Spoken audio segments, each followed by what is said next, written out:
सभी का warm welcome है Y T your English tutor पे। मेरा नाम है अमन वहल। इस क्लास में आप मेरे साथ सीखते हो इंग्लिश को बिगिनर लेवल से अटैक करना। कितना भी मुश्किल टेक्स्ट लिखा हुआ हो उसको कैसे आप इजीली पढ़ोगे, प्रोसेस करोगे और आपका इंटरेस्ट भी बना रहेगा, इस तरीके से मैं आपको पढ़ना सिखाता हूँ। तो चलिए आज सुबह के द हिंदू के सेकेंड एडिटोरियल से क्लास को शुरू करेंगे। थ्रेट टू डेमोक्रेसी इसका टाइटल है। डोनाल्ड ट्रंप के ऊपर एक नई जांच के बैठाए जाने के ऊपर लिखा गया है। आज का क्विज भी मैं आपको दिखा रहा हूँ। अब देखो, आपको खाली सीखना नहीं है, लास्ट में अपने आप को टेस्ट भी करना है। तो जो भी आज आप इस क्लास में सीखोगे, ग्रामर, वोकैबुलरी, स्ट्रक्चर्स, सबका सब इस क्विज पे अप्लाई होगा। सोल्यूशन मैं लास्ट में करवाऊंगा, एक ट्राई आप इसको अभी भी दे सकते हैं। चलिए क्लास को शुरू करते हैं।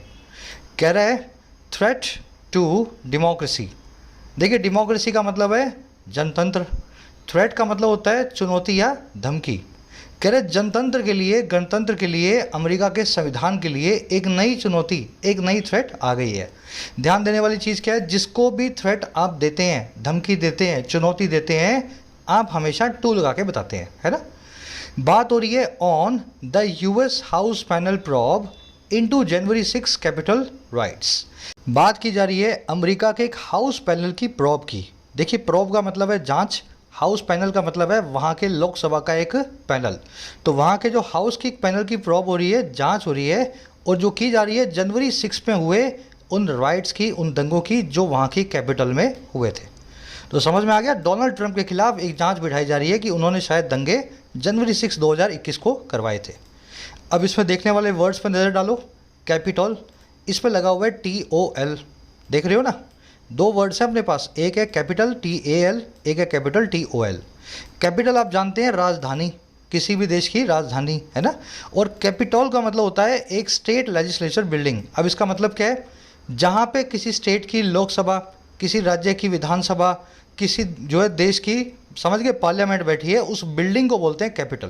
तो यहाँ पे जब कैपिटल राइट्स की बात की जा रही है ना, तो अमेरिका की संसद जहाँ बैठती है उस बिल्डिंग में, उस कैपिटल बिल्डिंग में जो दंगे हुए थे उनकी बात की जा रही है। तो ये कैपिटल और ये कैपिटल दोनों अलग अलग वर्ड्स हैं। एक चीज़ और ध्यान देना, कैपिटल का मतलब एक और भी होता है आपकी पूंजी। जैसे आपके व्यापार में 1 करोड़ रुपए की पूंजी है, तो आप बोल सकते हैं there is 1 crore rupee capital in my business. तो राजधानी के साथ साथ पूंजी को भी, वेल्थ को भी कैपिटल कहते हैं। दूसरी चीज़ इसमें देखने वाली ये है कि प्रोब नाम का वर्ड आपने देखा, इसका मतलब होता है जांच। इसके बाद आप देख रहे हो इनटू। ध्यान इसमें यह देना है कि 3 वर्ड्स हैं इंग्लिश में जो जांच को, जो है जांच के लिए हम यूज़ करते हैं। पहला वर्ड है प्रोब, दूसरा वर्ड है इन्वेस्टिगेट, और तीसरी एक फ्रेजल वर्ब है लुक इनटू। ध्यान ये देना है कि लुक के बाद हमेशा इनटू आएगा किसी की भी जांच अगर आप करते हैं। इन्वेस्टिगेट के बाद में कभी भी इनटू नहीं आता, और प्रोब के बाद में इनटू जो होता है वो ऑप्शनल होता है, आप लगाना चाहें या ना लगाना चाहें आपकी इच्छा है। जैसे the police are looking into the case, police वाले इस केस की छानबीन कर रहे हैं। यहाँ पे लुकिंग इनटू बता रहा है इन्वेस्टिगेशन करने को, यहाँ पे इनटू लगना जरूरी है। लुक इनटू तो फ्रेजल वर्ब है ना, इसमें तो इनटू आएगा ही आएगा, इसमें कोई भी डाउट नहीं है। लेकिन the police are investigating into the case, इस केस में इनटू गलत है। इन्वेस्टिगेट वर्ब अपने बाद में इनटू नहीं लेगी। लेकिन the police are probing into the case, यहाँ पे इनटू ऑप्शनल है। अगर आप लगाना चाहें तो भी ठीक है, और अगर आप ना लगाना चाहें तो भी ठीक है। समझ गए ना, वर्ब के केस में प्रोब के बाद इनटू ऑप्शनल होता है। अब एक और चीज़ ध्यान ये देनी है कि इन्वेस्टिगेट वर्ब है ना, इससे एक नाउन भी बनता है इन्वेस्टिगेशन। इन्वेस्टिगेशन इसका मतलब है जांच करना। इन्वेस्टिगेट का मतलब है जांच करना, और इन्वेस्टिगेशन का मतलब होता है तहकीकात। समझ रहे हो ना, नाउन और वर्ब फॉर्म की बात यहाँ पे की जा रही है। इन्वेस्टिगेशन के बाद में कभी इनटू नहीं लगता, और प्रोब नाम का वर्ड भी नाउन फॉर्म में होता है जिसके बाद में हमेशा इनटू लगेगा। मुझे पता आपको थोड़ा कन्फ्यूजन हो रहा होगा, सर ये बहुत सारी चीज़ें आपने एक साथ बता दी। ध्यान सिर्फ आपको इतना रख लेना है, वर्ब फॉर्म में प्रोब नाम की वर्ब अपने बाद में इनटू ले सकती है, चाहे छोड़ सकती है। इन्वेस्टिगेट वर्ब फॉर्म में हमेशा इनटू छोड़ेगा, कभी नहीं लेगा, और लुक इनटू में तो इनटू आएगा ही आएगा। लेकिन अगर इन वर्ब्स को हम नाउन्स में चेंज कर दें तो प्रोब वर्ब हमेशा अपने बाद इनटू लेगी, और इन्वेस्टिगेशन भी अपने बाद हमेशा इनटू लेगा। वैसे ही the police have initiated an investigation into the case, police ने शुरू कर दी है एक तहकीकात इस केस के अंदर। यहाँ पे हैव इनिशिएटेड आपकी वर्ब है और इन्वेस्टिगेशन एक नाउन है, इस केस में इनटू आना जरूरी है। और वैसे ही police have initiated a probe, यहाँ पे प्रोब भी एक नाउन है, हैव इनिशिएटेड एक वर्ब है, तो यहाँ पे इनटू जरूरी है। समझ गए? चलिए आज के क्विज में यूज़ करेंगे इन कॉन्सेप्ट्स को। अब आ जाओ इसके टाइटल पैराग्राफ की तरफ बढ़ते हैं, देखें क्या कहना चाह रहा है। कह रहा the report of the house panel on capital rights might be Toothless. कह रहे जो रिपोर्ट आई है ना, और किसकी? अमेरिका के हाउस पैनल की। हाउस पैनल मैंने आपको बता दिया ना, वहाँ की संसद का, लोकसभा का, राज्यसभा का कोई जो है पैनल है, जो कमेटी है। तो जो भी रिपोर्ट आई है इनकी राज्यसभा, लोकसभा या पार्लियामेंट की कमेटी की, और किस पे? उन दंगों पे जो हुए थे कैपिटल में, वहाँ की स्टेट लेजिस्लेचर की बिल्डिंग में राइट्स हुए थे। कह रहे हो सकता है ये रिपोर्ट माइट भी, हो सकता है टूथलेस हो। टूथलेस का मतलब है बेअसर, जिसके कोई भी दांत ना हो, जो इनइफेक्टिव हो। तो हो सकता है ये रिपोर्ट अपने आप में कोई भी ज़्यादा असर रखने वाली ना हो। कह रहे but is a setback for Trump. कह रहे लेकिन ये रिपोर्ट अपने आप में एक सेटबैक है। सेटबैक का मतलब होता है बड़ा झटका।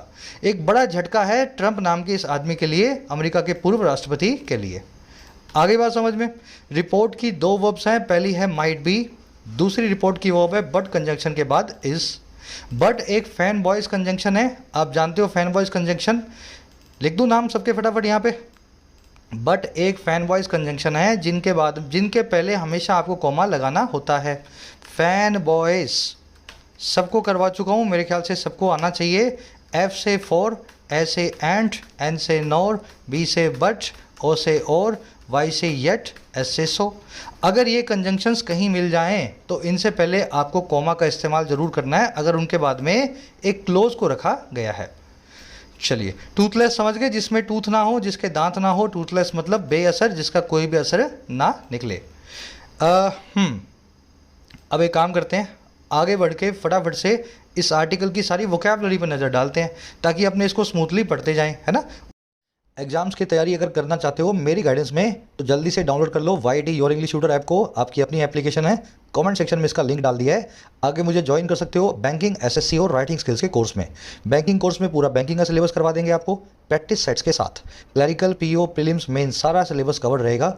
SSC में भी ऐसा ही है, कुछ सारे एग्जाम्स का सारा सिलेबस SSC में भी कवर कर लेते हैं। राइटिंग का सिलेबस जो है, देखो सिलेबस तो कुछ होता नहीं राइटिंग में, तो बिल्कुल बेसिक से आपको लिखना सिखा देते हैं किसी भी एग्जाम के लिए, अगर आप लिखना चाहो तो। ऐसे समरी, प्रेसी, जो भी आप, तो 60-70 आवर्स का कोर्स है राइटिंग का, हज़ारों लोग सीख चुके हैं, फ़ायदा ले सकते हो। तो ये एप्लीकेशन है, जाके डाउनलोड कर लेना। कोई भी सवाल हो, क्वेरी हो, कोर्सेज से रिलेटेड, इस नंबर पर व्हाट्सअप करें, मैं या मेरी टीम आपको रिप्लाई कर देगी। ये अपनी वोकैब शीट खुल चुकी है, टेलीग्राम ग्रुप में अवेलेबल है। इस ग्रुप में जाके आप इसको डाउनलोड कर सकते हैं। आज के 5 वर्ड्स हैं और पांचों ही पुराने हैं। पहला वर्ड है अनपैरेलल्ड, दूसरा कॉन्सिक्वेंशियल, तीसरा डेबिलिटेट, फिर है प्रिवेल और लास्ट में है बेलिजरेंट। एक बार कोशिश करो पांचों को याद करने की, 5-5 बार, 10-10 बार इनका रिवीजन अपने इस क्लास में कर चुके हैं। अनपैरेलल्ड का मतलब वो होता है जिसका कोई भी पैरेलल ना हो। पैरेलल मतलब समानांतर, जिसके बराबर कोई चलने वाला ना हो। हर वो चीज़ अनपैरेलल्ड है जिसका कोई मैच नहीं है, जिसका कोई मेल नहीं है, जिसकी कोई बराबरी कर ही नहीं सकता। मैचलेस हो, बेमेल हो, अनइक्वल्ड हो, अनपैरेलल्ड कहलाएगी। जैसे सचिन तेंदुलकर का जो आर्ट है क्रिकेट का, वो अनपैरेलल्ड है। जैसे यूसेन बोल्ट का जो रनिंग का आर्ट है, वो अनपैरेलल्ड है ना। Historically stock markets have yielded unparalleled returns. ऐतिहासिक तौर पे स्टॉक मार्केट्स ने यील्ड किया है। अब देखो यील्ड वर्ड आप कई बार देख चुके हो, इसका मतलब होता है प्रॉफिट करवाना किसी चीज़ के लिए, समझ गए, रिटर्न्स निकालना। तो स्टॉक मार्केट्स ने रिटर्न दिए हैं, यील्ड किए हैं रिटर्न्स, जो कि अनपैरेलल्ड हैं, जिनकी कोई मेल नहीं है, कोई मिसाल नहीं है। जितना रिटर्न स्टॉक मार्केट से मिला है, शायद उतना कहीं और से आपको हिस्टोरिकली नहीं मिला। तो अनपैरेलल्ड का एक सिनोनिम है अनप्रेसिडेंटेड, जिसकी कोई मिसाल यानी प्रेसिडेंट ना हो। इस वर्ड को आज आप आर्टिकल में देखेंगे। नेक्स्ट वर्ड है कॉन्सिक्वेंशियल। ये वर्ड बना है कॉन्सिक्वेंस से। कॉन्सिक्वेंस का मतलब होता है परिणाम। कॉन्सिक्वेंशियल का मतलब होता है जिसके बहुत दूर तक परिणाम निकलें, रिजल्ट्स निकलें, जो फार रीचिंग हो, जो अपने आप में बहुत अहम हो। The company had to suffer a consequential loss of revenue because of rising competition. Company को सहना पड़ा एक बहुत ही कॉन्सिक्वेंशियल लॉस को, फार रीचिंग नुकसान को, रेवेन्यू के अंदर, अपनी इनकम के अंदर बढ़ते हुए कंपटीशन की वजह से। अब ये ऐसा लॉस है जो कि बहुत लंबे वक्त तक कंपनी को परेशान करेगा, इसलिए कॉन्सिक्वेंशियल है। समझ रहे हो ना, जिसका कॉन्सिक्वेंस बहुत आगे तक जाए, दूरगामी बोलते हैं हिंदी में। नेक्स्ट वर्ड है डेबिलिटेट, इसका मतलब होता है किसी को कमज़ोर या अपाहिज बना देना। Protracted strikes have debilitated the industry, लंबी खिंची हुई हड़तालों ने इंडस्ट्री को अपाहिज या कमज़ोर बना दिया है। इसको क्रिपल करना, वीकन करना भी बोलते हैं। आज इसका एक सिनोनिम है अंडरमाइन, जिसको आज आप आर्टिकल में देखेंगे। डेबिलिटेट करना, अंडरमाइन करना, कमज़ोर बनाना, अपाहिज बनाना, याद रहेगा ये वर्ड। चलो लास्ट वर्ड है अपना सेकंड लास्ट, प्रिवेल। प्रिवेल का मतलब होता है जो डोमिनेट करे, प्रिवेलिंग, इससे एक एडजेक्टिव बन सकता है। प्रिवेल वर्ब का मतलब है डोमिनेट करना या रूल करना, है ना, परसिस्ट करना। मान लीजिए दो दुश्मन हैं आपस में लड़े, जो लास्ट में जो जीत गया ना उसने प्रिवेल किया, उसने डोमिनेट किया, और जो जीता है, विजेता है, वो प्रिवेलिंग भी है, वो डोमिनेट करने वाला भी है। ऐसे इस वर्ड को आप याद रख सकते हैं। Despite the rhetoric about reforms poverty and corruption prevail, बावजूद बहुत बड़ी बड़ी बातों के, रिटोरिक के, रिटोरिक का मतलब समझते हो ना, बड़ी बड़ी बातें जो नेता लोग करते हैं, तो बावजूद बड़ी बड़ी बातों के जो है सुधार को लेकर के, अबाउट रिफॉर्म्स, पॉवर्टी और करप्शन आज भी जारी हैं, डोमिनेट कर रहे हैं, रूल कर रहे हैं, जो है बने हुए हैं। समझ गए, आज भी प्रिवेल करते हैं, इनको कोई हरा नहीं पाया अपने देश में। तो ये वर्ड आज आप आर्टिकल में देखेंगे, इसका सिनोनिम है परसिस्ट। फिर लास्ट में एक वर्ड है बेलिजरेंट। बेलिजरेंट का मतलब होता है एग्रेसिव, और कैसा एग्रेसिव, बहुत ही ज़्यादा, हाईली एग्रेसिव। इसको bellicose, hostile, antagonistic, contentious, violent, सब आक्रामक के, एग्रेसिव के सिनोनिम है, इसके वर्ड के सिनोनिम्स हैं। A belligerent crowd of thousands stop several trains in agitation, एक आक्रामक भीड़ ने जो हजारों की थी, थाउजेंड्स की थी, उन्होंने रोक दिया कई गाड़ियों को एजिटेशन करते हुए, धरना देते हुए। तो बेलिजरेंट आप समझ गए ना, बहुत ज़्यादा गुस्से वाला, एग्रेसिव बनने वाला, जिसमें बहुत आक्रामकता हो। इसका सिनोनिम है एंटागोनिस्टिक, जो आपका एंटागोनिस्टिक होता है, मतलब आपका दुश्मन होता है, वो एंटागोनिस्टिक होता है ना, आक्रामक होता है, एग्रेसिव होता है। इसको आर्टिकल में आज आप देखेंगे। चलिए 5 वर्ड्स हैं, डिटेल में हो चुके हैं। आ जाओ आर्टिकल पे, एक समरी आपको दे देते हैं, किस बारे में लिखा हो आपको पता लगे। पिछले साल डोनाल्ड ट्रंप पे आरोप लगा था कि अमेरिका के चुनाव हारने के बाद प्रेसिडेंट के, इन्होंने हिंसा को भड़काया। और क्या हिंसा भड़काई इन्होंने, जनवरी 6 2021 को अमेरिका की जो पार्लियामेंट्री बिल्डिंग है, जो कैपिटल बिल्डिंग है, वहीं पे इनके समर्थक घुसाए और इन्होंने बहुत तोड़फोड़ की। अमेरिका के पूरे गणतंत्र पे, डेमोक्रेसी पे सवाल उठ गया कि इतना एक एडवांस कंट्री भी, उसमें भी ऐसी घटनाएं हो सकती हैं। अब डोनाल्ड ट्रंप तो प्रेसिडेंट रहे नहीं, लेकिन अब फिर से प्रेसिडेंट के लिए खड़े होंगे 2024 में। हमारा आर्टिकल ये कह रहा है कि इनके खिलाफ एक रिपोर्ट आई है जो वहाँ की पार्लियामेंट ने बनाई है, जिसमें इनका आरोप, इनके ऊपर जो आरोप हैं सारे साफ साफ प्रूव हो रहे हैं। लेकिन इस रिपोर्ट का ज़्यादा नुकसान इन डोनाल्ड ट्रंप को नहीं होने वाला है, क्योंकि इस रिपोर्ट के बावजूद ये इलेक्शन में इस साल खड़े होंगे। लेकिन फिर भी इनके नाम पे एक बहुत बड़ा धब्बा है, क्योंकि इस रिपोर्ट में अब इनका जो गलती है वो साफ साफ सबके सामने आ गई है। तो सेटबैक तो इनके लिए ज़रूर है, लेकिन ज़्यादा असर डोनाल्ड ट्रंप पे इसका होने वाला नहीं है।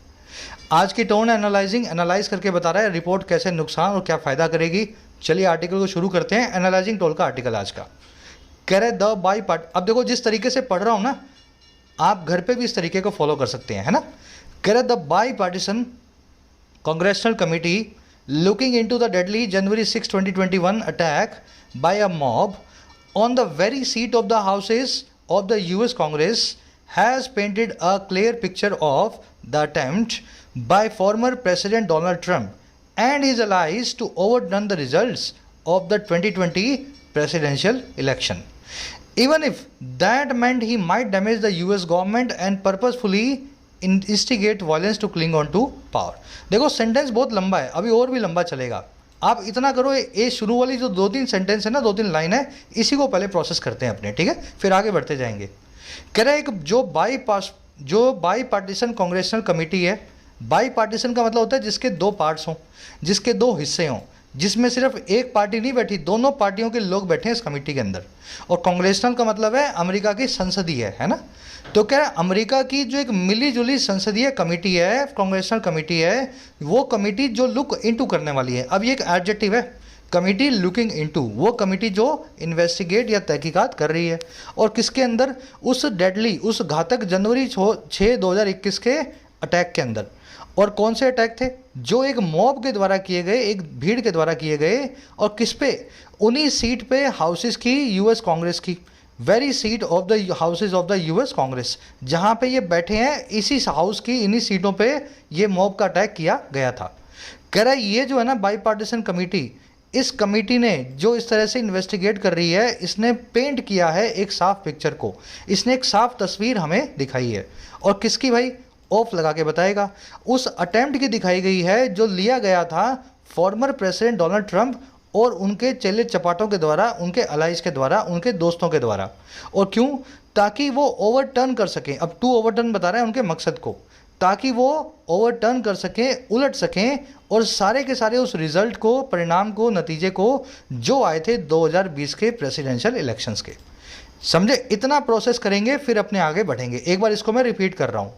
एक बाई पार्टीशन कमेटी है, दो तरफा कमेटी है, अमेरिका की संसद की कमेटी जो लुक इनटू कर रही है इस मार्च 2021 जनवरी 6 के अटैक को, जो किया गया था एक मॉब के द्वारा इसी बिल्डिंग में, इन्हीं सीट्स पे, very seat of the houses of US Congress.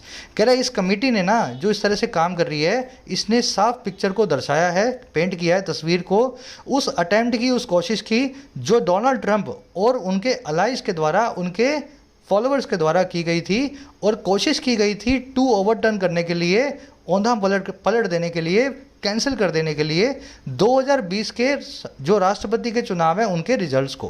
कह रहा है इसने ऐसा क्लियर पिक्चर को पेंट किया है।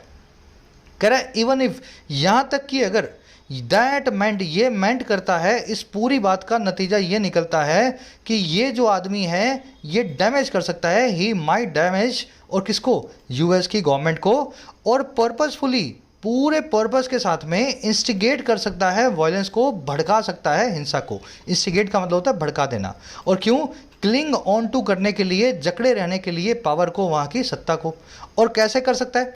क्रिएटिंग, क्रिएट करते हुए। अब ये देखो कॉमा क्रिएटिंग लेगा ना तो ये प्रेजेंट पार्टिसिपल साइमल्टेनियस एक्शन है। इस काम को करते हुए, क्रिएट को करते हुए, एक मोमेंट को जो है मैक्सिमम डेंजर की, सबसे ज़्यादा खतरे की, उन फाउंडेशंस के लिए, उन नींवों के लिए जो है अमेरिकन डेमोक्रेसी की, अमेरिका के गणतंत्र की। तो सेंटेंस बहुत लंबा है लेकिन वर्ड फॉर वर्ड हमने इसको प्रोसेस कर लिया। ऊपर वाला तो आप देख ही चुके हो, इसने बहुत ही साफ पिक्चर को पेंट किया है। कह रहा है ये तब पेंट किया है, यहाँ तक कि अगर इसका मतलब ये भी निकले ना कि इस आदमी ने डैमेज किया है अमेरिका की सरकार को और जानबूझ करके पर्पसफुली भड़काया है हिंसा को, वायलेंस को, ताकि वो पावर को पकड़े रहे, पावर से जकड़ा रहे, और ये काम किया है इसने क्रिएट करते हुए एक ऐसे पल को जो है बहुत ज़्यादा खतरे का अमेरिकन डेमोक्रेसी की फाउंडेशंस के लिए, उनके नींव के लिए। अब इस सेंटेंस की स्ट्रक्चर को अपने देखेंगे। कमिटी की वर्ब है हैज़ पेंटेड, दैट की वर्ब है मेंट, ही आया है डोनाल्ड ट्रंप के लिए, इसकी वर्ब है माइट डैमेज, और इसकी दूसरी वर्ब है माइट इंस्टिगेट। इंस्टिगेट करना, प्रोवोक करना, फ्यूल करना, किसी चीज़ को भड़का देना। अक्सर दंगों को, है ना, ऐसी चीज़ों को भड़काने के लिए इस वर्ड को अपने यूज़ करते हैं। अच्छा, cling on to, hold on to, दो फ्रेजल वर्ब्स होती हैं इंग्लिश में। दोनों का मतलब होता है किसी चीज़ को पकड़े रहना, जकड़े रहना, किसी चीज़ पे अपनी पकड़ बनाए रखना। याद रखना ऑन टू इनके बाद में ज़रूर आता है। क्रिएटिंग यहाँ पे प्रेजेंट पार्टिसिपल साइमल्टेनियस एक्शन है। जब ये बंदा डैमेज कर रहा था और भड़का रहा था वायलेंस को, तब ये एक ऐसे मैक्सिमम डेंजर की मोमेंट को भी क्रिएट कर रहा था। तो क्रिएटिंग एक साइमल्टेनियस एक्शन को दिखाने वाली वर्ब की आईएनजी फॉर्म है। फाउंडेशन का मतलब होता है आधार, बेस, बेडरॉक। ओवरटर्न का मतलब होता है उलट देना, उल्टा कर देना, रिवर्स कर देना, टर्नओवर कर देना। हारा तो ट्रंप था लेकिन ये चाहता था कि इलेक्शन का नतीजा उलट दूं, हारने के बाद भी प्रेसिडेंट बना रहूं। चलो आगे बढ़े। बाई पार्टीशन के लिए एक एडवांस वर्ड है बाई कैमरल, जिसके दो पार्ट्स हों वो बाई कैमरल होती है। जैसे भारत की संसद है वो बाई पार्टीशन है, बाई कैमरल है। लोकसभा और राज्यसभा दोनों मिलकर के देश को चलाते हैं। कह रहा है at the first public hearing by the House of Representatives Committee, its chairman and vice chairwoman played multiple videos of Trump's Attorney General William Barr and his daughter Ivanka Trump, among others, making statements on camera that pointed towards Mr. Trump's role in fueling the violence that day. अब इस committee ने क्या पाया, ऐसी कौन सी report इसने बनाई है और उस रिपोर्ट के पीछे क्या सबूत रहे होंगे। कह रहा है अपनी पहली पब्लिक हियरिंग में, सबसे पहली जो है लोगों के सामने वाली हियरिंग में, और किसके द्वारा? हाउस ऑफ रिप्रेजेंटेटिव्स की कमेटी के द्वारा। इस जो कमेटी के ऊपर बात हो रही है, कह रहा है अपनी पहली पब्लिक हियरिंग के अंदर इसकी जो चेयरमैन और वाइस चेयरवुमन है, जिनका नाम है, जो इन दोनों ने प्ले किया बहुत सारी वीडियोस को मिस्टर ट्रंप के अटॉर्नी जनरल की। अटॉर्नी जनरल होता है ना, आप जानते हैं इंडिया में भी होता है, वहाँ भी होता है। तो मिस्टर ट्रंप का जो अटॉर्नी जनरल है ना, इनकी कई सारी वीडियोस, विलियम बार की कई वीडियोस को इन्होंने चेयरमैन और वाइस जो है चेयरवुमन ने प्ले किया। और किसकी वीडियोस को?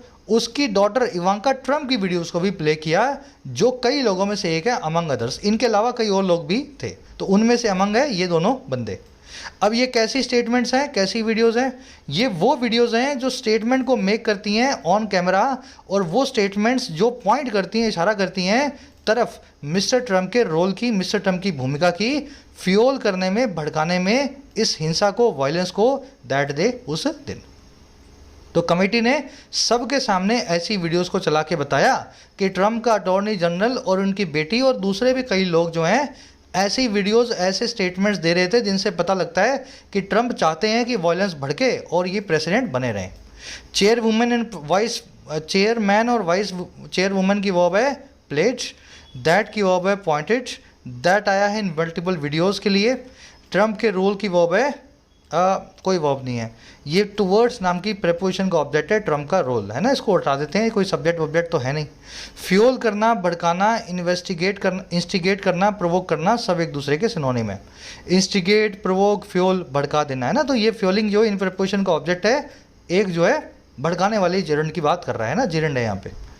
चलो आगे बढ़ते हैं। कुछ वर्ड्स मैं बीच में यूज़ लूँगा, present participle, simultaneous action, gerund participle, तो ये शायद आपको बेसिक्स कर लेने चाहिए, अच्छे से आपको ये चीज़ें समझ में आएंगी, क्योंकि हर चीज़ को अगर अपने बिल्कुल बेसिक से रोज़ पढ़ेंगे ना तो वीडियोज़ की लेंथ 3 घंटा हो जाएगी, तो ऐसा आप भी नहीं चाहते हो। चलिए आगे बढ़ते हैं। Canada hearings made clear that mister Trump was responsible for several such critical acts of commission and omission, including ignoring intelligence reports that had been passed on to the White House beforehand that the protesters could turn violent। अब in hearing से पता क्या लगा, इन videos को देख के ये पता लगा कि इन हियरिंग्स ने इस चीज़ को मेड क्लियर कर दिया। When you make something clear, अब उसको साफ कर देते हैं, तो इन हियरिंग्स ने इस चीज़ को साफ कर दिया दैट वो ये चीज़ कि मिस्टर ट्रम्प जो थे वो रिस्पॉन्सिबल थे, वॉज रिस्पॉन्सिबल। और किसके लिए भाई? 4 लगा के बता रहे हैं, सेवरल, कई सारे ऐसे क्रिटिकल एक्ट्स के लिए, ऐसी हरकतों के लिए जो हैं कमीशन या ओमिशन की। कमीशन और ओमिशन मैं आपको डिटेल में भी बता दूंगा। इसका मतलब ये होता है अच्छी और बुरी चीज़ें। कमीशन का मतलब होता है बुरी चीज़ों को करना, ओमिशन का मतलब होता है जो अच्छी चीज़ें आप नहीं कर पाए जानबूझ करके।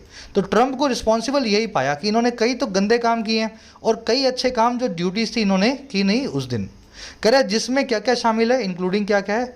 इग्नोर करना इंटेलिजेंस की रिपोर्ट्स को जो कि पास्ट ऑन टू की गई थी, जो कि भेजी गई थी वाइट हाउस के द्वारा पहले ही।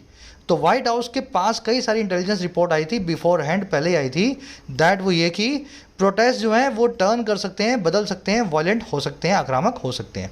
तो ऐसा इस हियरिंग में पाया गया है। ट्रम्प को पता था हिंसा होने वाली है, इसने जानबूझ करके हिंसा के लिए कोई भी कदम नहीं उठाया उसको रोकने के लिए। हियरिंग्स की वर्ब है मेड, ट्रम्प की वर्ब है वॉज, दैट की वर्ब है had been passed on to, past perfect tense में। पास ऑन टू का मतलब होता है किसी को आगे ट्रांसफ़र कर देना। तो ये रिपोर्ट जो हैं इनको ट्रम्प साहब को ट्रांसफ़र की गई थी इनके वाइट हाउस को। बिफोर एंड का मतलब होता है इन एडवांस, पहले से ही। प्रोटेस्ट की वर्ब है कुड टर्न, टर्न का मतलब होता है बदल जाना, चेंज हो जाना। कुड टर्न का मतलब है कुड बिकम, समझ रहे हो ना, टर्न और बिकम एक ही बात है इस केस के अंदर। अब आपको जानना हो सर एक्ट्स ऑफ कमीशन और ओमिशन क्या होता है। एक्ट ऑफ कमीशन का मतलब है एक खराब मूव, एक इलीगल मूव जो आपने लिया, कोई ऐसी हरकत की जो कि गैर कानूनी थी। और एक्ट ऑफ ओमिशन का मतलब होता है एक सही लीगल मूव जो आपने जानबूझ करके नहीं ली। मान लीजिए किसी जगह पे दंगा हो रहा है, एक्ट ऑफ कमीशन क्या होगा? वहाँ का नेता ने उस दंगे को भड़काया, ये हो गया एक्ट ऑफ कमीशन। और एक्ट ऑफ ओमिशन क्या होगा?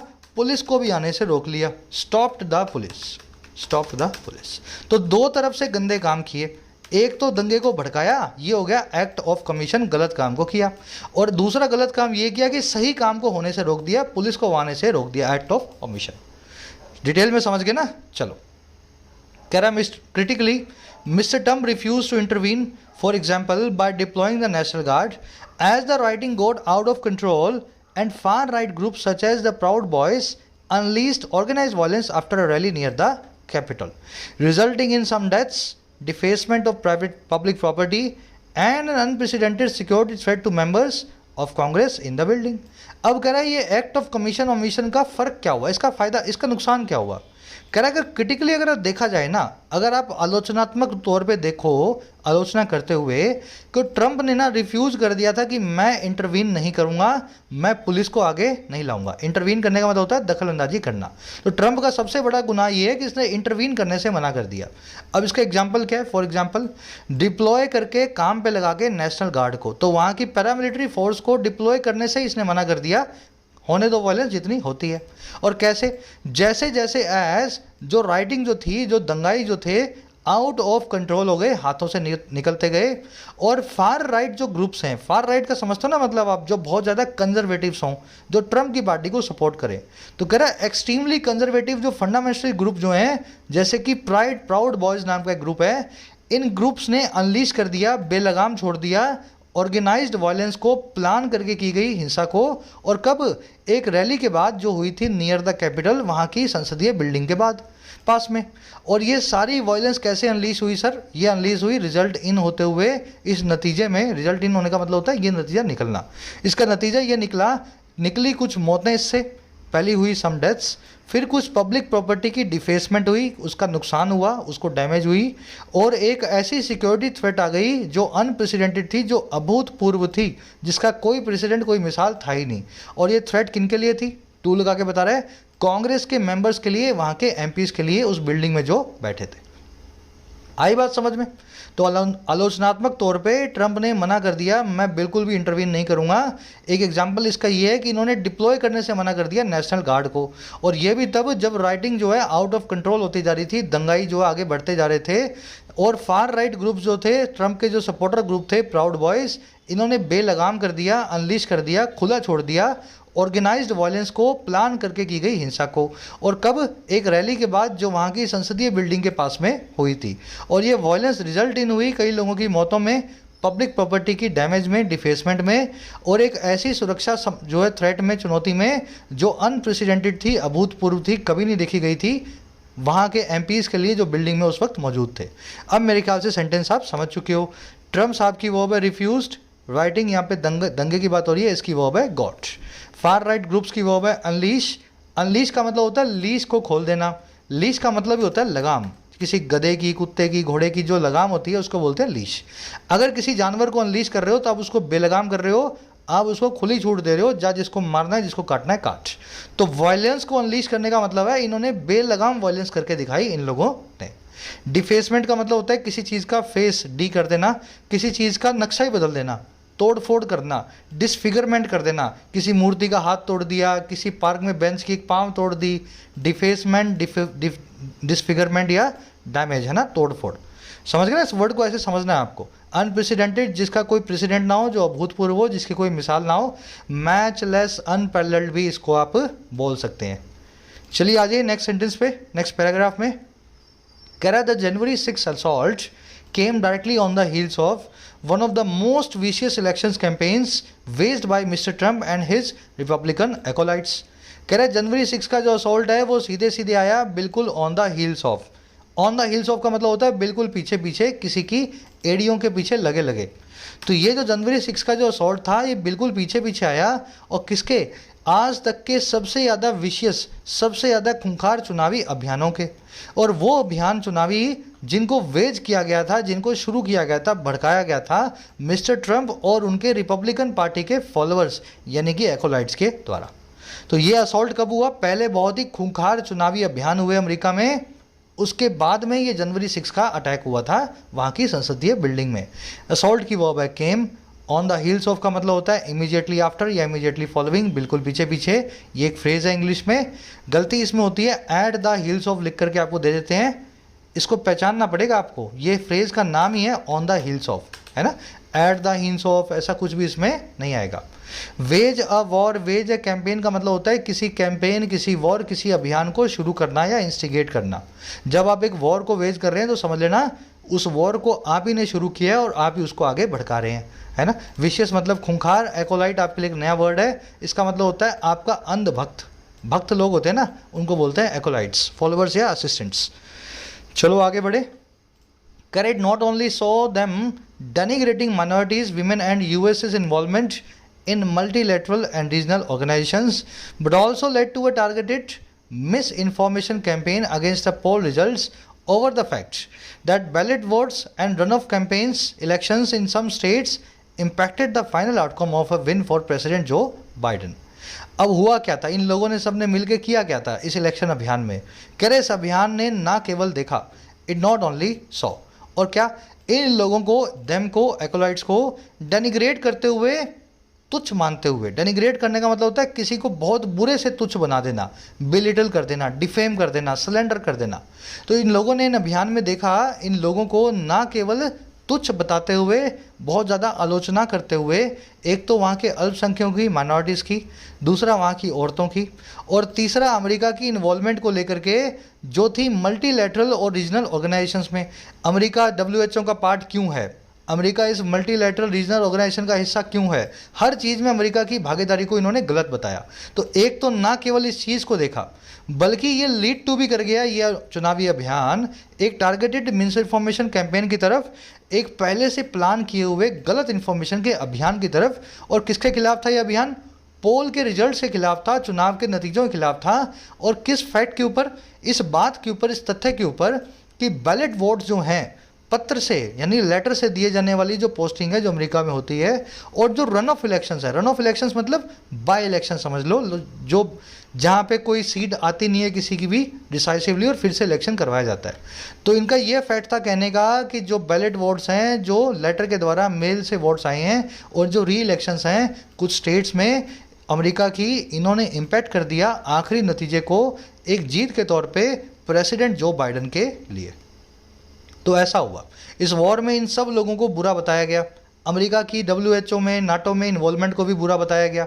इस कैंपेन में यही बताया गया कि अमेरिका में औरतें जो हैं, माइनॉरिटीज जो हैं, बहुत ही तुच्छ हैं, बहुत ही डेनिग्रेटेड जो है टाइप ऑफ पीपल हैं। तो ना केवल इसमें ये हुआ, बल्कि ये अभियान यहाँ तक भी ले गया कि एक मिस इन्फॉर्मेशन कैंपेन अमेरिका में चलने लगा कि जो बाइडन तो इसीलिए जीता है क्योंकि रन ऑफ इलेक्शन और बैलेट वोट्स में धांधली हुई है, कुछ स्टेट्स में इसकी वजह से इम्पैक्ट हुआ है फाइनल आउटकम में जो बाइडन की जीत के अंदर। तो ये मिस इन्फॉर्मेशन कैंपेन भी चलाया गया। अब मेरे ख्याल से स्ट्रक्चर आप समझ चुके हो। इट आया है कैंपेन के लिए, इसकी वर्ब है पहली सॉ, दूसरी है लेट टू। ये दोनों वर्ब्स मिली हुई हैं correlative conjunction not only but also say. Not only but also के बाद में जो आते हैं वो सेम टाइप ऑफ वर्ड्स होते हैं। तो यहाँ देखो सॉ नाम की वर्ब है, बट ऑल्सो के बाद में भी सो नाम की वर्ब है। तो या तो यहाँ भी वर्ब, फिर यहाँ भी वर्ब, यहाँ एडजेक्टिव तो यहाँ भी एडजेक्टिव, यहाँ नाउन तो यहाँ भी नाउन। बैलेट वोट्स और रन ऑफ इलेक्शंस की वर्ब है इम्पैक्टेड। इम्पैक्ट एक ऐसी वर्ब है अपने बाद में ऑन कभी भी नहीं लेगी, वर्ब फॉर्म में। कैरे the work of House committee looking into the Capitol attack might be politically consequential. करे जो वर्क है इस हाउस कमिटी का, वो कमिटी जो तहकीकात कर रही है, छानबीन कर रही है कैपिटल बिल्डिंग में हुए अटैक को, कह रहे इनका जो वर्क है ना, ये हो सकता है सियासी तौर पे, राजनीतिक तौर पे दूरगामी हो, कॉन्सिक्वेंशियल हो, दूर तक जाने वाला हो, अहम हो। कह रहे for it is a reminder of the extreme length to which Mr Trump and his supporters will go to undermine the rule of law to stay in power. कह रहे ये इसलिए, फॉर यहाँ पे फॉर का मतलब है बिकॉज, कह रहे ये इसलिए क्योंकि एक रिमाइंडर है इस चीज़ का कि वो वाली एक्सट्रीम लेंस, वो आगे की दूरियाँ, एक्सट्रीम दूरियाँ जहाँ तक टू विच ट्रम्प और उनके सपोर्टर्स चले जाएंगे, विल गो करेंगे अंडरमाइन करने के लिए, कमज़ोर करने के लिए कानून के राज को, ताकि वो पावर में स्टे करते रहें, बने रहें। तो इसलिए इसका वर्क जो है ना पॉलिटिकली थोड़ा हो सकता है कॉन्सिक्वेंशियल निकले, सियासी तौर पे थोड़ा सा अहम इस रिपोर्ट का वर्क जो है निकलता है। क्योंकि ये एक चीज़ हमें ज़रूर बताता है कि ट्रम्प जो है अपने सपोर्टर्स के साथ कितनी भी एक्सट्रीम लेंथ पे जाने को तैयार है, कैसे भी करके कानून को कमज़ोर बना के पावर में वो बैठा रहे। वर्क की वर्ब है माइट बी, लुकिंग इनटू आया कमेटी के लिए, वो कमेटी जो तहकीकात कर रही है। कॉन्सिक्वेंशियल आप जानते हैं, अहम, फार रीचिंग। इट की वर्ब है इज, ट्रम्प एंड सपोर्टर्स की वर्ब है विल गो। अंडरमाइन करना, डेबिलिटेट करना, क्रिपल करना, पैरालाइज करना, किसी की जड़ें खोद देना, किसी को अपाइज बना देना, किसी को कमज़ोर बना देना। याद समझ गए ना इस वर्ड को, अंडरमाइन करना, जड़ें खोद देना, कमज़ोर बना देना। कह रहा है yet it is ultimately Toothless because it has no constitutional path that leads to debarring him from standing for elections again in 2024, an outcome that is looking increasingly likely given his persisting popularity and the absence of any other strong political Republican presidential nominee। कह रहा है भले ये कितनी भी politically correct report हो, कह रहा है फिर भी ये अल्टीमेटली टूथलेस है, इस रिपोर्ट के कोई टूथ नहीं है, इसमें कोई भी नकेल कसने की चीज़ नहीं है, बेअसर है। कह रहा है क्योंकि इसमें कोई भी संवैधानिक रास्ता नहीं है, कॉन्स्टिट्यूशनल पाथ नहीं है जो लीड टू करे डिबार करने की तरफ, बैन लगाने की तरफ इस आदमी पे, ट्रंप पे। और किस चीज़ से फ्रॉम लगा के बता रहा है, इलेक्शन में स्टैंड करने को अगेन फिर एक बार सन 2024 में। कह रहा है ये जो इलेक्शन में स्टैंड होने का काम है ना, ये एक ऐसा आउटकम है, एक ऐसा नतीजा है जो दिखाई दे रहा है, इज लुकिंग हो रहा है बहुत ज़्यादा इंक्रीजिंगली संभावित, यानी कि लाइकली। और क्यों संभावित हो रहा है? कह रहा है देखते हुए इस चीज़ को, गिवन उनकी लगातार बनी हुई पॉपुलैरिटी को, इनकी फेम को, पॉपुलैरिटी को, और एब्सेंस को देखते हुए, नामौजूदगी को देखते हुए किसी दूसरे मजबूत संभावित रिपब्लिकन जो है प्रेसिडेंशियल नॉमिनी को, ट्रंप की पार्टी के किसी और नॉमिनी को देखते हुए। तो कह रहे भले ये कितनी भी सही रिपोर्ट है, लेकिन इसमें कोई भी नकेल कसने की चीज़ें नहीं है, क्योंकि ये ट्रंप को इलेक्शन में खड़े होने से रोक नहीं सकती। और देख के अभी यही लगता है कि ट्रंप जरूर खड़ा होगा, क्योंकि इनकी पॉपुलैरिटी बढ़ती जा रही है और ट्रंप के अलावा इस पार्टी के अंदर कोई मजबूत चेहरा है ही नहीं। इट की वर्ब इज, इट की वर्ब हैज़, इट आया रिपोर्ट के लिए, दैट आया है कॉन्स्टिट्यूशनल पाथ के लिए, इसकी verb leads to. Lead to के बाद में नाउन या जिरंड आएगा, आप जानते हैं। तो ऊपर लीड टू के बाद में आपने देखा होगा, लेड टू के बाद में एक कैंपेन नाम का नाउन आया था, लेकिन यहाँ पे लीड टू के बाद में डिबारिंग नाम की वर्ब आई है, वर्ब की आईएनजी फॉर्म। तो वर्ब लगाओगे तो आईएनजी फॉर्म में, नाउन लगाओगे तो सीधे लीड टू के बाद में लगा सकते हैं। Bar from, debar from, ban from, prohibit from, refrain from, किसी को किसी काम को करने से रोकना। फ्रॉम लगा के वो काम बता दो, जैसे यहाँ बताया गया, from standing in the election या स्टैंडिंग फॉर इलेक्शन। दैट की वर्ब इज लुकिंग। गिवन का मतलब है इस चीज़ को कंसीडर करते हुए, देखते हुए। परसिस्टिंग, प्रिवेलिंग, ऐसी चीज़ जो लगातार मजबूत बनी हो, डोमिनेंट हो, परसिस्टिंग कहलाती है, प्रिवेलिंग कहलाती है। कह रहा है having survived 2 impeachment attempts and with the legal question mark hanging over the prospect of using the 14th amendment to ban him from public office for his role in an insurrection against the US government, Mr. Trump looks well placed to run for the White House and resume his antagonistic politics should he choose to। अब ये last sentence बहुत लंबा sentence है और बड़े अच्छे अच्छे concept हैं, एक बार इसको पढ़ते हैं, फिर 2 कॉन्सेप्ट आपको फटाफट करवा दूंगा। कह रहा है सर्वाइव कर लेने के बाद, हैविंग सर्वाइव्ड, बचे रहने के बाद, और किसके, 2 इम्पीचमेंट अटेम्प्ट्स के, 2 इनके रिमूव किए जाने की कोशिशों के। तो ट्रंप को 2 बार कुर्सी से हटाने की कोशिश की गई, इम्पीच यानी महाभियोग चलाने की कोशिश की गई, उनमें बच जाने के बाद में। और किसके बाद में? साथ ही एक लीगल क्वेश्चन मार्क के, एक कानूनी प्रश्न चिन्ह के जो हैंग ओवर कर रहा है, जो इनके सर पे मंडरा रहा है, और किसके ऊपर? उस प्रॉस्पेक्ट के ऊपर, उस संभावना के ऊपर जो है इस्तेमाल में लिए जाने की अमेरिकन संविधान के 14वें संशोधन को। और क्यों? ताकि बैन किया जाए इस आदमी को पब्लिक ऑफिस से, किसी भी सत्ता की ताकत जो है, सत्ता की जो कुर्सी से। और किसके लिए? उनके उस रोल की वजह से, फॉर इज रोल, उस भूमिका की वजह से जो था एक बगावत में, इंसरेक्शन में अमेरिका की सरकार के खिलाफ। कह रहे इन दोनों चीज़ों के होने के बाद, 2 बार महाभियोग में बचे रहने के बाद, और इनके सर पे 14वें अमेंडमेंट के शुरू हो जाने के बाद, जिसमें इनको हमेशा के लिए बैन कर दिया जाएगा किसी भी नेतागिरी के पद में खड़ा होने के लिए, क्योंकि इन्होंने एक बगावत की थी अमेरिका की सरकार के खिलाफ। कह रहे इनके बाद हुआ क्या? हुआ ये है सर कि मिस्टर ट्रंप जो है बड़े ही वेल प्लेस्ड दिखाई देते हैं, बहुत अच्छी पोजीशन में दिखाई देते हैं कि वो रन करेंगे व्हाइट हाउस को। और किस लिए? रिज्यूम करने के लिए, या रिज्यूम करेंगे अपनी एंटागोनिस्टिक पॉलिटिक्स को, ऐसी पॉलिटिक्स को जो बहुत आक्रामक है, जो बहुत नफरत भरी है। कह रहा अगर वो ऐसा चाहें, शुड ही चूज टू, ये फर्स्ट कंडीशन की ऑल्टरनेटिव फॉर्म है, अगर वो ऐसा चूज करते हैं, इलेक्शन में खड़ा होना चाहते हैं तो इन सब चीज़ों के बाद भी ट्रंप बिल्कुल सही पोजीशन में दिख रहे हैं कि इस साल वो फिर खड़े होंगे और फिर से अपनी पॉलिटिक्स को शुरू करेंगे जो नफरत भरी है। अगर उनके मन में ऐसा करने को है तो उनको कोई भी रोक नहीं सकता। सेंटेंस समझ में आया ना? एक्चुअल में ये पूरा पार्टिसिपल फ्रेज है। सेंटेंस शुरू हो रहा है यहाँ से, ट्रंप से, और इसकी वर्ब है लुक्स। वेल प्लेस्ड का मतलब होता है सही पोजीशन में। ये वेल प्लेस्ड 2 कामों के लिए हैं, पहला है रन करने के लिए, दूसरा है रिज्यूम करने के लिए। तो टू रन और टू रिज्यूम 2 इन्फिनेटिव टू से बने हुए हैं। एंटागोनिस्टिक मतलब बेलिजरेंट, हाईली एग्रेसिव, नफरत भरी, full of hatred, full of animosity. अच्छा, ये शुड ही चूज टू, ये जो है फर्स्ट कंडीशनल की ऑल्टरनेटिव फॉर्म है, ये आपको फटाफट दिखा देते हैं। फर्स्ट कंडीशनल होता है if he resigns the company will be in trouble. अगर वो रिज़ाइन करता है तो कंपनी बड़ी मुश्किल में आ जाएगी। अगर ऐसा होता है तो ऐसा हो जाएगा। इसको क्या बोलते हैं? फर्स्ट कंडीशनल, है ना। If the train reach is late we will miss the interview. अगर ट्रेन लेट पहुंचती है तो हम इंटरव्यू को मिस कर देंगे। इसको बोलते हैं फर्स्ट कंडीशनल। लेकिन फर्स्ट कंडीशनल को इफ़ के अलावा भी एक दूसरी कंडीशन से लिखा जा सकता है और वो है बड़ी आसान। आपको क्या करना है? इफ़ को निकालना है और इसकी जगह लगा देना है शुड। बस इसको बोलते हैं alternative form of the first conditional.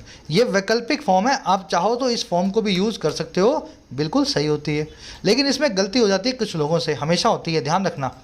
इसमें आप शुड जब लगाते हो ना सर, तो ध्यान ये रखना है कि जो वर्ब आएगी वो अब शुड के हिसाब से आएगी। इफ़ तो चला गया, अब हेल्पिंग वर्ब बन गई शुड, और शुड एक हेल्पिंग वर्ब है, अपने साथ में बेस फॉर्म को लेगी। ही को देख करके रिजाइंस मत लिखाना, ट्रेन को देख करके रीचेज मत लिखाना। आपको यहाँ पे बेस फॉर्म यूज़ करनी है शुड के हिसाब से। आप लिखेंगे रीच और आप लिखेंगे रिजाइन। समझ में आ गई ना? तो ये गलती ध्यान रखना, इसके साथ में बिल्कुल भी नहीं करनी है। शुड ही रिजाइन का मतलब वही है if he resigns. Should the train reach late का मतलब वही है if the train reaches late. तो यहाँ भी वही हुआ है। शुड ही चूज, ही के साथ में चूजेज नहीं आया, पीछे एस को निकाल दिया गया है। तो ये तो था कॉन्सेप्ट नंबर 1। अब आ जाओ कॉन्सेप्ट नंबर 2, हैविंग V3 क्या होता है। देखो, अगर हैविंग V3 सेंटेंस के शुरू में आ जाए तो इसका मतलब होगा ऐसा करने के बाद। इसको बोलते हैं परफेक्ट पार्टिसिपल फ्रेज। यहाँ पे लिख दूँ PPP, परफेक्ट पार्टिसिपल फ्रेज, है ना। पर ये होता है एक्टिव में, ये होता है सर एक्टिव में। इसका पैसिव भी बन सकता है, और पैसिव बनाने का तरीका क्या है? हैविंग बीन प्लस में V3। और ये कब लगेगा? जब ऐसा करने के बाद नहीं, ऐसा होने के बाद वाला मीनिंग आपको चाहिए हो। अब चलो आपको इसको एक छोटे से एग्जाम्पल के जरिए समझाते हैं। कॉन्सेप्ट्स बहुत मुश्किल लगते होंगे लेकिन बहुत आसान है अगर हिंदी भाषा में इजीली आप समझ पा रहे हो तो। जैसे मैं सेंटेंस बनाना चाह रहा हूँ, ऐसा करने के बाद उसने जॉब के लिए अप्लाई किया। ग्रेजुएशन पूरी करने के बाद उसने अप्लाई किया बहुत सारी नौकरियों के लिए। Having finished his graduation, having plus में वर्ब की third form finished his graduation. Sentence बिल्कुल ठीक है। ऐसा करने के बाद, ग्रेजुएशन पूरी करने के बाद इसने अप्लाई किया। लेकिन दूसरा सेंटेंस देखो, साइक्लोन में, चक्रवात में तबाह होने के बाद विलेज को फिर से बिल्ड किया जा रहा है। अब देखो, विलेज ने तबाह किया नहीं, विलेज तबाह हुआ है। तो हैविंग डिस्ट्रॉयड यहाँ पे गलत है। आपको तबाह होने की बात करनी है। गांव खुद तबाह हुआ था, तो having been destroyed in the cyclone. समझ में आ गया लॉजिक? ऐसा करने के बाद तो हैविंग V3, ऐसा होने के बाद, तबाह होने के बाद तो हैविंग बिन डिस्ट्रॉयड। तो इस तरीके से आपको परफेक्ट पार्टिसिपल को एक्टिव और पैसिव में यूज़ करना है। नोट्स बना सकते हो, बाकी बेसिक्स में तो हम इसको डिटेल में ऑलरेडी कर चुके हैं। चलो अब यहीं पे रैप अप करेंगे सेशन को आज के। आ जाओ अपने क्विज पे। अब जो सब सीखा है इस पे अपने करेंगे अप्लाई। फार रीचिंग के लिए वन वर्ड क्या होता है? तो चारों वर्ड्स आप जानते हो, सही वर्ड को आप निकाल लोगे, मुझे आप पे पूरा भरोसा है। किसी को छोटा बताने के लिए, तुच्छ बताने के लिए, बिलिटल करने के लिए चारों में से कौन सा वर्ड यूज़ करोगे? अगेन ये वर्ड भी कर चुके हैं, मुझे पूरे भरोसा है आप पे। ये वर्ड भी शायद आपको इनमें से पता होगा। अच्छा, नहीं पता तो कमेंट सेक्शन में आंसर्स है, वहाँ से मिला लो, आपको वर्ड सही पता लग जाएंगे। अब देखो, आना है अपने को क्लोज टेस्ट में। फर्स्ट के अंदर आपको पार्टिसिपल यूज़ करना है। चेक करो परफेक्ट पार्टिसिपल की कौन सी फॉर्म को यूज़ करोगे। क्या एक्टिव में यूज़ करोगे या पैसिव में यूज़ करोगे? हैविंग बिन लगाओगे, हैविंग बिन V3 लगाओगे या हैविंग V3 लगाओगे, है ना। अभी जो सीखा है फर्स्ट वाले में आपको यहाँ पे लगा के देखना है। ऐसा करने के बाद तो हैविंग V3, ऐसा होने के बाद तो हैविंग बिन प्लस में V3। सेकंड में आपसे पूछा है यहाँ पे चारों में से कौन सा वर्ड सही आएगा वोकैब के हिसाब से। तो चारों का मीनिंग आपको पता है, देख लो कौन सा वर्ड यहाँ पे सेट बैठेगा। थर्ड के अंदर एक फिजल वर्ब आपसे पूछी गई है, क्लिंग या होल्ड, इनके साथ में कैसे यूज़ किया जाता है इनको? क्लिंग ऑन टू या होल्ड ऑन टू या क्लिंग टू या होल्ड टू या क्लिंग टू ऑन। सही वर्ड को, सही फ्रेज को यूज़ करना है। और चौथे में आपसे यहाँ पे फर्स्ट कंडीशनल की ऑल्टरनेटिव फॉर्म को यूज़ करवाया गया है। तो देख लो फर्स्ट कंडीशनल की ऑल्टरनेटिव फॉर्म में वर्ब किस तरीके से आती है। क्या वो थ्रेड के हिसाब से सिंगुलर आएगी या शुड के हिसाब से वर्ब की बेस फॉर्म आएगी? हिंट्स मैं आपको यहीं दे रहा हूँ, कमेंट सेक्शन में हिंट्स के साथ में आंसर्स डाल दिए हैं। आउट ऑफ 6 कितने मार्क्स मिले ज़रूर से बताना। कोई भी क्वेरी हो रिलेटिंग टू कोर्सेज अवेलेबल है ऐप पे, राइटिंग का, SSC का, बैंकिंग का, आप मुझे इस नंबर पे व्हाट्सअप करें, वो भी रिप्लाई आपको मिल जाएंगे। एक लाइक और एक शेयर जरूर से दें। फिर मुलाकात होगी कल। Until then, signing out.